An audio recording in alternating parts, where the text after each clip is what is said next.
I joined the Marine Corps at 17 years old and I was hell-bent on being a helicopter door gunner, and unfortunately on my last deployment to Afghanistan my helicopter went down, and as a result of that I've had a left leg above the knee amputation. I've had damage to my spine, both cervical and lumbar, both arms. I had severe facial trauma and a traumatic brain injury that required me to do 2 years of speech therapy, 2 years of cognitive therapy, vestibular, occupational, and mental health, even more importantly.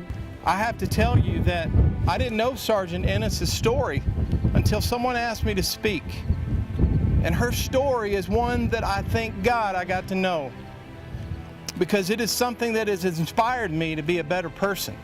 She harnessed herself in the door as a gunner, and being a soldier on the ground, needing help from the air. I can tell you there's nothing like the sound of a rotary wing aircraft coming to your help. There's no sound that can give you the comfort like that, especially when things are bad. And that was Sergeant Ennis. I believe God dealt me this hand because He knew I could handle it, but I did not get to where I am without the people surrounding me. My dad gave me the tough love I needed to keep me fighting and to ultimately keep me alive. My mom became my right hand, the one who caught me when I would fall. My little sister made some very adult decisions as a 15-year-old kid during my initial injury. She put my health and me ahead of her high school and college education. I would be lying if I said it was easy, if I said I were pain-free, or that some days I didn't feel weak. On my first alive day, June 23, 2013, I told my grandmother that I was going to go ahead and take my own life, and I would rather her tell the rest of my family, and but I was done. Or the third amputation, actually, where they had to go above her knee, and she was pretty devastated. I really didn't know what to do for her. I wanted her to learn to do things on her own, but I also didn't want to see her struggle. I was fortunate that I woke up the way that I did wake up, and the person that I had to deal with was my dad, and he told me, you know, you came home alive from the war, why the would you kill yourself now? He's like, the enemy didn't kill you, why would you take your own life? And that sat with me, because while I came home damaged and broken, I was still alive, and I had buddies that never made it home. At least I was one of the lucky ones, and I started thinking about how I was gonna live my life for the men and the women that never made it home, the guys in the cabin overhead looking down on me. I was going to continue living, breathing, walking, conquering whatever mountains that I could in honor of them. The day she was able to actually get the prosthetic on and got up and walked, it was like her being a child again and taking her first steps. It was just to see her be independent again.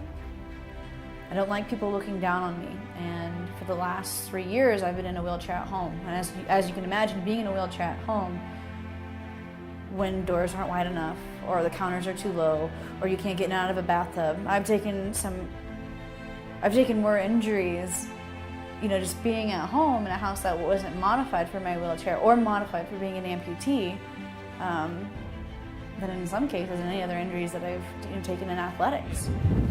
Of all the things that she's done, this is what she said: there's nothing I would have rather done than signed up to serve my country.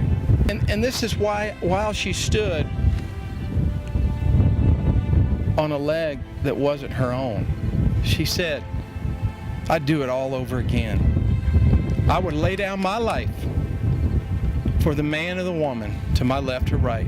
And that is a hero. In a world of chaos, in my specific world of chaos, it's nice to know that I'm finally going to be coming home to a place of peace. I'm going to be able to come into a place where now I have this vast community of people that I barely know at this point, that when I am having a bad day, when I am feeling weak, I can pull strength from them. When I found out they were giving her this house, it just felt like she could really be independent. She could live at home, independent by herself, and be able to do the daily functions of life. Like, she didn't have to worry about being able to have access to the microwave and all of the things that are handicap accessible, taking a shower and things that we take for granted.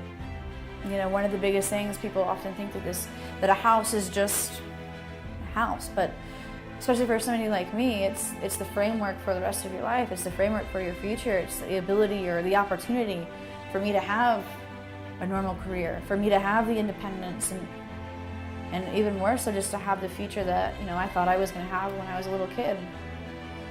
And I think that one day, I hope that you all can understand the extent, the impact that you've made on our lives and the lives of all the other veterans and their families. I mean, it's one thing, like I said, it's one thing to have a house built for you, but to know that a whole community and a whole mass amount of people came together for me to see me being successful and believe in me, and it's just pretty surreal. I have no idea. I'll never understand what I've done so right in this lifetime of mine to deserve any of it, but